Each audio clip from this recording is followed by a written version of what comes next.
Del silencio. Imos falar con Maite Corbillón, que nos vai presentar mañá a novela, pero hoxe argallamos todo para facer unha mini presentación aquí na radio. Maite Corbillón, coñecida como Pluma de Tojo. Maite, que tal? Moi bons días. Hola, bo día. Que tal? Iba a decir, facendo un poquinho de broma, chamolle Maite ou chamo Pluma de Tojo? Podes chamarme das dúas maneiras, pero bueno, así entre ti e máis eu podemos falar de Fran e Maite, non? Porque, bueno, eso deixámolo para a novela. Penso que me podes chamar Maite sen problema ningún. Maite, o de escribirse leva dentro, non? É moi dentro. No meu caso, sí. No meu caso, xa dende cativa.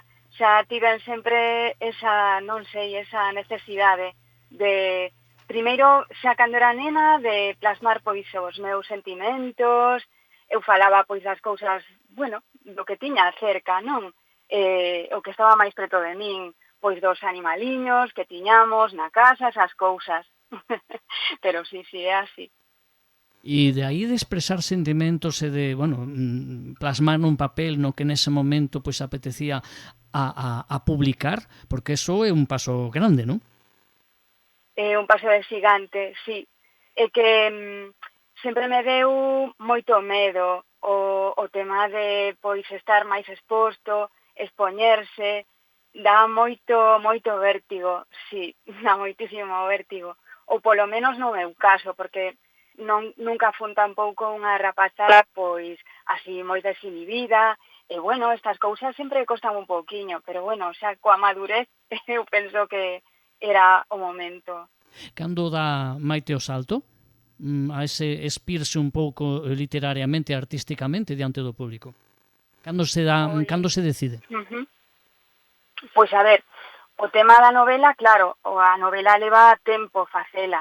Non é unha cousa que un se sente, se poña a escribir e xa van surdindo todos os capítulos, non. Isto ven, pois, de anos de traballo, claro. E tamén foron, pois, cousas que me pasaron a nivel persoal. Eu adícolle a novela a unha persoa que me faltou. Eso penso que foi pois o último empurrón a xa darlle para diante a este soño, porque para min publicar e darme a conocer e que a xente se conmova tamén co que eu escribo é un soño feito realidade. E agora que me esteades dando esta oportunidade, pois imagínate o que para min, claro, é un paso moi grande. Sin desvelar nada, porque primeiro, sin desvelar nada da presentación e moito menos da novela, pero algo hai que decir. Por que se chama La Bestia del Silencio e de que vai La Bestia del Silencio? Eso es, pois, a ver, chamase a Bestia del Silencio porque ás veces, pois eses monstruos, vamos dicir, ou eses fantasmas, esas bruxas que a veces están dentro de nós, porque os sentimentos moitas veces tamén son malos sentimentos, e ás veces todo iso, pois o temos guardado moi dentro, guardamos ese silencio, porque non somos quen de soltar o que temos, non? E que, pois eso, non sei se che pasou a ti personalmente, ou coñeces a alguén que teña pois esa necesidade de, pois eso, de estar calado, de non contar. Penso que tamén é moi galego eso, de estar así sempre pois agochando os sentimentos, e esta bestia pois aparece para que non poidas falar. De eso vai, os personaxes pois están atormentados por esa bestia, non vou decir quen de eles, pero varios dos personaxes están atormentados. Conseguir vencer a esa bestia, eu sempre digo que a novela, cando me preguntan, digo que a novela é un grito contra a violencia sexual. De feito, pois hai unhas agresións as que as personaxes principales da novela teñen que facer fronte, e a maneira, pois iso, de vencer o silencio, de vencendo tamén a esa bestia que levamos con nós. Non sei se se entende ben, pero un pouco é iso. E despois os temas tamén que trata, pois, aparte da violencia sexual, pois fala tamén de saúde mental, porque a protagonista, pois, Esther, que é unha psicóloga clínica. A ver, eu non sei de psicoloxía, túveme que documentar moito para poder escribir sobre este tema, máximo respeto por si me tiña pata en algunha cousa, pero, bueno, asesoreime, claro, con xente que me deu un pouco de luz neste tema. Bueno, non sei se queres saber algunha cousiña máis, dime ti. Mañá Maite vai estar acompañada frente a esa bestia do silencio na presentación, ben acompañada, ademais, non? Sí, acompáñame María Laviña, que é abogada, é unha das primeiras persoas do meu entorno que leu a novela, leuna fervorosamente, devorouna, díxome que lle gustara moito e que lle fixera pois remover, que sentira moitas cousas léndoa, bueno, que mellor que ela, non? Que me poida presentar así con agarimo, bueno, esperemos que pasedes os que podades ir un intre moi ameno e moi divertido, porque, bueno, vamos a falar un pouco de todo. Maite, que como todos nós, pois ten, a parte da faceta de escritora, ten a súa propia faceta persoal e profesional. Ata que punto a escritura comeza a inundalo todo, Maite? Polo de agora, evidentemente, pois se pode aplacar esa marea, esa forza da entrada da escritura e da literatura, que sempre estivo, como decía Maite ao principio, dentro, non? Pero comeza a apoderarse do resto do tempo das outras Maites, ou non?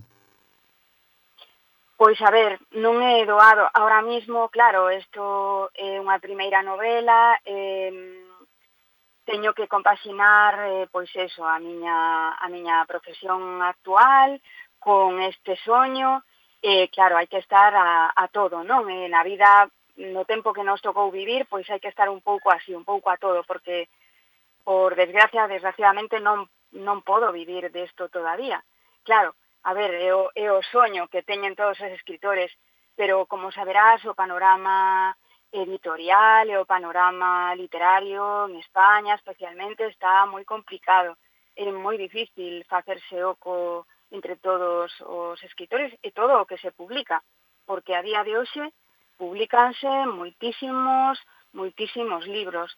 Estamos falando de case 90.000 exemplares que pode haber nun ano.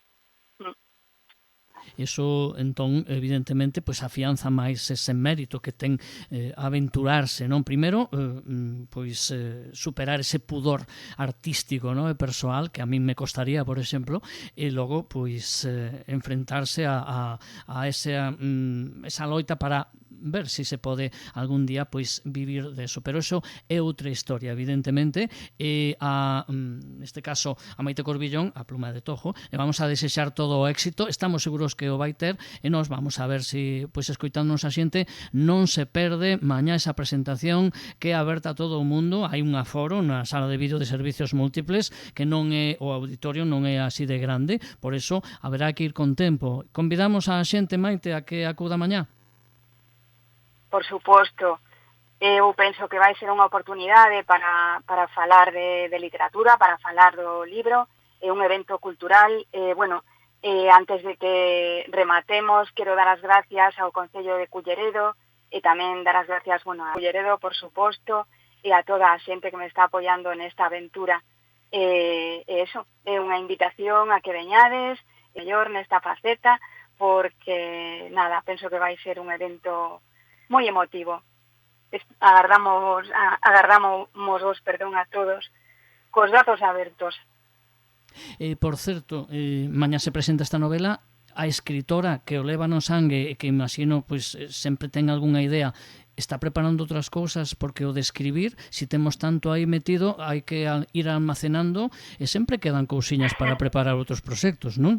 Non sei se a mellor é moi cedo para falar delo ou non.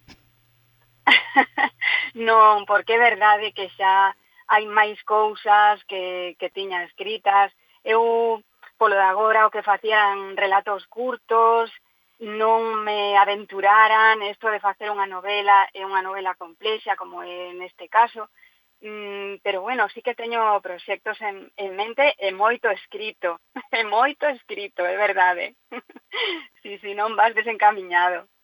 Pois que haxa moita sorte neste primeiro paso importante para a Pluma de Tojo, para Maite Corbillón, que hoxe nos atendeu e que mañá presenta La Bestia del Silencio ás 8 da tarde, servizos múltiples, aula de vídeo. Hai que chegar ali, non hai que reservar, chegar en Cher. Moita sorte, grazas. Gracias.